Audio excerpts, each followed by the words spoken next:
नमस्कार, आपका स्वागत है। चलिए आपको सीधे ले चलते हैं करनाल, जहां परशुराम जयंती समारोह में हरियाणा के मुख्यमंत्री नायब सिंह सैनी और पूर्व मुख्यमंत्री मनोहर लाल खट्टर मौजूद हैं।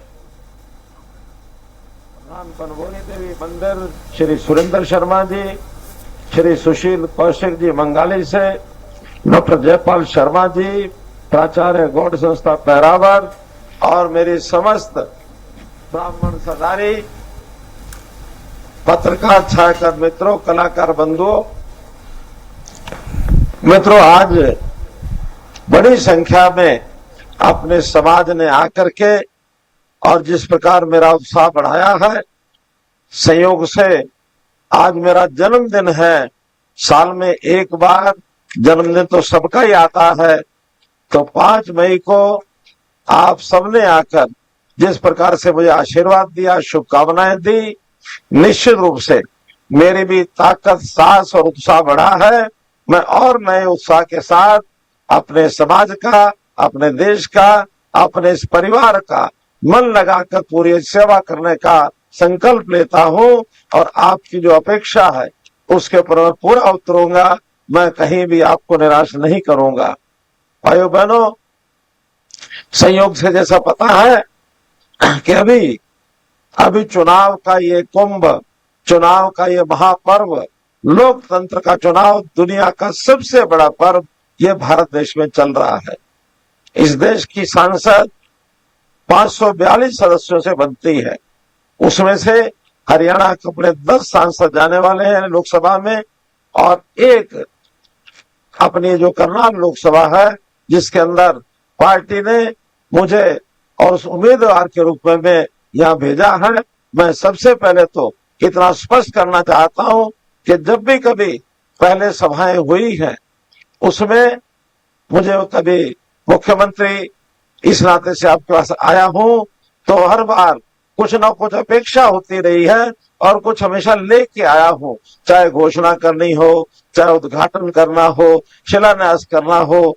पिछली बार भी भगवान परशुराम महाकुंभ करनाल में हुआ, कुछ बातें सामने रखी गई और मैंने वो सब बातें प्राय पूर्ण हो गई हैं। एक आध चीज ऐसी जो प्रोसेस में चल रही है, चाहे वो पैरावर की जमीन होगी, चाहे वो अन्य जितने भी काम, करनाल के कुछ विषय भी रखे गए थे, भगवान परशुराम जी के नाम से कुछ चीजें आई थी, वो प्राय सब हमने कर दी हैं। लेकिन भाइयों बहनों, आज मैं एक प्रकार से देने के लिए तो नहीं कुछ आया हूं, हाँ कुछ लेने के लिए जरूर खड़ा हूं। आज आपसे कुछ लेने की बात करूंगा, कुछ मांगने की बात करूंगा। आज कोई मुझे मुख्यमंत्री कहते हैं, कोई पूर्व मुख्यमंत्री कहते हैं, कोई अभूतपूर्व मुख्यमंत्री कहते हैं। मित्रों, भाइयों बहनों, मैं तो सिर्फ मनोहर लाल, आपका भाई मनोहर लाल, हमेशा आपके साथ खड़ा रहूंगा, कोई जिम्मेवारी हो चाहे ना हो।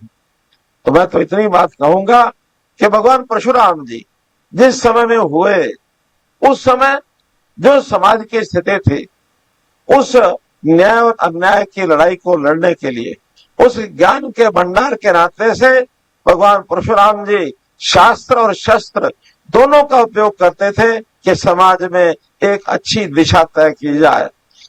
ऐसा विष्णु पुराण में आता है कि भगवान परशुराम जी का बचपन का नाम राम था। ऐसा कहते हैं भगवान शिव ने उनको एक फरसा दिया, फरसा यानी परसु उसको कहते हैं, फरसा भेंट किया और अन्यायी शक्तियां, राक्षस शक्तियां उनके साथ लड़ाई करके उनको समाप्त करने का वरदान दिया। तब से उनका नाम परशुराम हो गया। भाई बहनों, तब से उनका नाम भगवान परशुराम हुआ। तो आज भी जैसे न्याय अन्याय की लड़ाई उस समय थी, आज भी वही लड़ाई है। महाभारत काल में भी वही लड़ाई थी। एक तरफ कौरव थे, एक तरफ पांडव थे, भले वो रिश्तेदार थे, लेकिन रिश्तेदारों में भी भगवान कृष्ण ने ये कहा न्याय का पक्ष लेना है, हमने पांडवों की विजय करानी है। ये संकल्प भगवान कृष्ण ने लिया, वही संकल्प आज हमको लेना है। आज देश में 2 धाराएं चल रही हैं।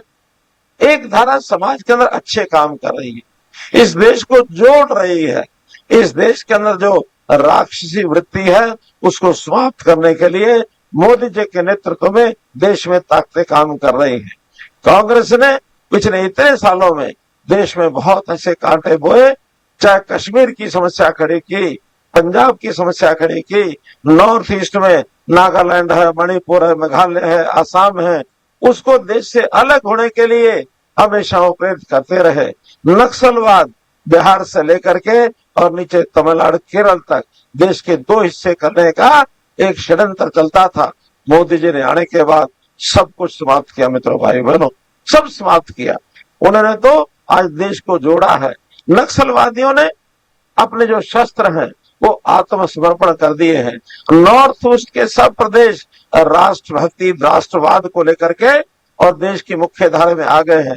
कश्मीर की 370 खत्म करने के बाद आज कश्मीर वैसा ही प्रदेश है जैसा प्रदेश आज हमारा हरियाणा है, उत्तर प्रदेश है, मध्य प्रदेश है, राजस्थान, गुजरात है। ऐसा ही प्रदेश जम्मू कश्मीर भी है। आज जम्मू कश्मीर से वो जो कश्मीरी पंडित वहां से पलायन करके आना पड़ा था, आज वहां की जनता सुखी है। किसी को भी वहां से पलायन करने की जरूरत नहीं है मित्रों, भाई बहनों। तो इसलिए आज एक न्यायप्रिय सरकार, एक परोपकारी सरकार, इसकी नींव मोदी जी ने डाली। हमने हरियाणा में भी उन्हीं के पद चिन्हों पर चलकर आगे काम किए।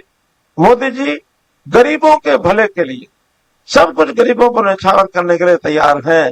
वो कहते हैं कि देश के संपत्ति पर, देश के पैसे पर पहला अधिकार किसी का है तो वो है गरीब का, वो गरीब का। जबकि पहले जो कांग्रेस की सरकारें हमेशा कहती थी, उनके तो प्रधानमंत्री मनमोहन सिंह जी ने रिकॉर्ड पर कहा है कि देश की संपत्ति पर पहला अधिकार अल्पसंख्यकों का है। मित्रों, यहाँ अल्पसंख्यक धर्म के आधार पर अल्पसंख्यक होते हैं। हम अल्पसंख्यक को उनकी समस्याएं, गरीबी की समस्या तो हल करने के लिए तैयार हैं, लेकिन अल्पसंख्यक तुष्टीकरण, वोट के बैंक के नाते से अगर कोई उपयोग करेगा तो उनको हम पछाड़ेंगे, उनका मुकाबला करेंगे। ये देश बहुसंख्यक समाज उसको पीड़ित नहीं होने देंगे मित्रों। बहुसंख्यक में गरीब का अधिकार पहला है जिसको हम देंगे।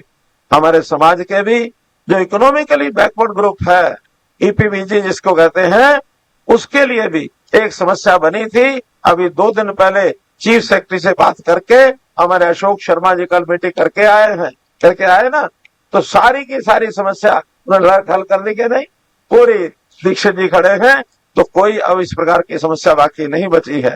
तो मित्रों, भाइयों बहनों, मैं तो ये कहूंगा कि हम भी गरीबों के हित में, चाहे वो गरीब को मकान देने की बात आई हो, चाहे उस मकान में शौचालय की बात है, शौचालय दिया तो पानी साथ में दिया, पानी साथ में या तो बिजली साथ में दी, बिजली साथ में दी तो गैस का सिलेंडर भी साथ दिया। और भाई गरीब परिवार के कोई व्यक्ति बीमार होता है, उसको इलाज करने के लिए वो भी हमने आयुष्मान भारत के कार्ड सब गरीबों को दिए, सब गरीबों। और अब तो प्रधानमंत्री जी ने कह दिया कि जो बुजुर्ग हैं 70 साल की आयु के ऊपर के, उसका गरीब अमीर का हिसाब नहीं देखेंगे। कोई भी किसी आयु का भी एक जो बुजुर्ग है 70 साल से ऊपर का, उसके इलाज के लिए 5 लाख रुपया अलग से उनको रिजर्व करते, उनका बीमा कराएंगे। कोई बुजुर्ग का पैसा अब नहीं लगेगा। हमने हरियाणा में जो 1,80,000 की लिमिट की है गरीबी की, बाकी सारे देश में 1,20,000 की लिमिट है। हमने वो रेखा भी थोड़ा सा और बड़ी करके उसमें 15 लाख परिवार और जोड़े हैं। और यही नहीं, जो 1,80 से ऊपर 3 लाख तक के 7 लाख परिवार हैं, उनको भी कहा सिर्फ 1500 रुपया साल का दे करके आप भी 5 लाख रुपए के बीमे के हकदार बन सकते हैं। 7 लाख लोगों को उनको फायदा दिया है। मित्रों, क्या क्या गिनाया जाए, विषय बहुत है गिनाने के लिए। मैं तो इतना ही कहूंगा कि आज भी लड़ाई जो है न्याय अन्याय की है, पुण्य पाप की है, सच और झूठ की है।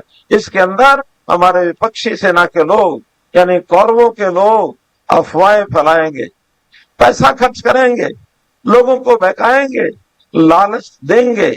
और लालच की बात तो कैसे स्वीकार करने लग गए हैं